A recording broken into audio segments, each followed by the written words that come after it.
வவுனியாவில் இடம்பெற்றிருக்கின்ற ஒரு சம்பவம் பெரும் பரபரப்பை ஏற்படுத்தியிருக்கிறது.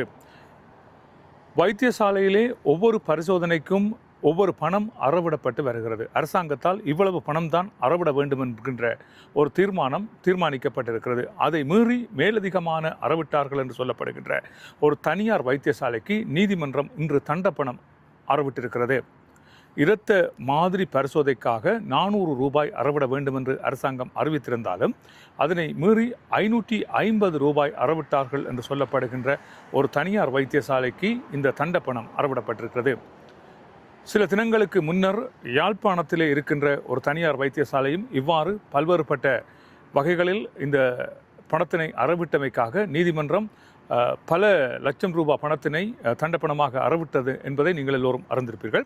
நுகர்வோர் அதிகார சபை மேற்கொண்ட திடீர் சோதனையின் போதுதான் இவையெல்லாம் இப்பொழுது சிக்கி இருக்கின்றன என்று தெரிவிக்கப்படுகிறது. எனவே இவ்வாறான சம்பவங்கள் உங்களுக்கும் பலருக்கு இடம்பெற்றிருக்கலாம். எனவே இப்படியான சம்பவங்கள் இடம்பெறுமாக இருந்தால் நீங்கள் எந்தவித தாமதங்களும் இன்றி நுகர்வோர் அதிகார சபையை நாடி அதற்குரிய பற்றுச்சீட்டையும் கொண்டு சென்று உங்களுக்கு நீதி பெற்றுக்கொள்ளலாம் என்று தெரிவிக்கப்பட்டிருக்கிறது.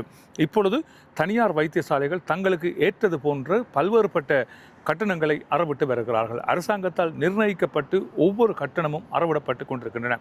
அந்த கட்டணத்தை மீறி யாரும் செலுத்தக்கூடாது என்று தெரிவிக்கப்பட்டிருக்கின்ற இதே வேளையிலே வைத்தியசாலை, அதாவது வைத்தியசாலையில் வைத்தியர்களாக வேலை செய்கின்ற வைத்தியர்கள் தனியார் வைத்தியசாலைகளை வைத்து வேலை செய்து வருகிறார்கள்.